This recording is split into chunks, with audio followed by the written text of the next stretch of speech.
Bring on the bad guys, Green Goblin. Neither body nor mind. And the secret origin of Sister Sorrow.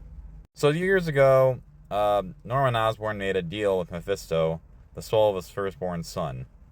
Not only that, he also had to do another favor for Mephisto, taking the life of a stranger.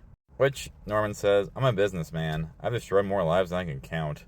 While at a business meeting, Norman writes down Goblin wants to play. And while designing some pumpkin bombs, he hears a familiar voice. It's Mephisto, who asks him if he ever killed someone, which Norman admits he killed a dog when he was only a boy, which the dog's name was Mucky. Mephisto says that doesn't count. Norman is ordered by Mephisto to kill Alan with the Soul Dagger, who is an employee at Oscorp. So Norman goes. Green Goblin follows Alan home, where Alan is seen being a good man and husband and father. I gotta admit, this little point of view from the Goblin's perspective is kind of creepy. It's like a home invader, because he is a home invader. And here he plays eeny, meeny, miny, mo with finding Alan. And here he charges Alan.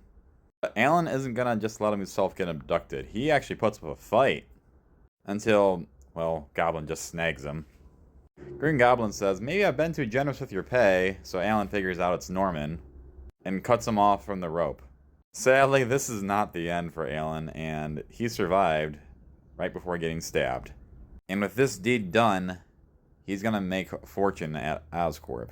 And in the mirror, while looking at himself, he tears off seemingly his face to reveal his true self as a goblin. In this second story, Mephisto reveals the origin of Sister Sorrow. Centuries ago in Latveria, her father was accused of treason, and the penalty is death. So she prays, but God didn't answer. It was Mephisto. This is a pretty neat issue. For those who don't know, yes, Norman did. It was revealed in Amazing Spider-Man, make a deal with Mephisto to get rich and be successful in exchange for Harry's soul.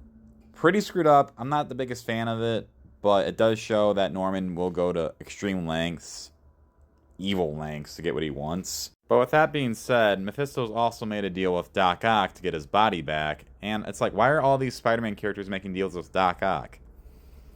Not the biggest fan of that, especially after One More Day, which everyone dreads. But hey, it's comics. I guess they interact somehow.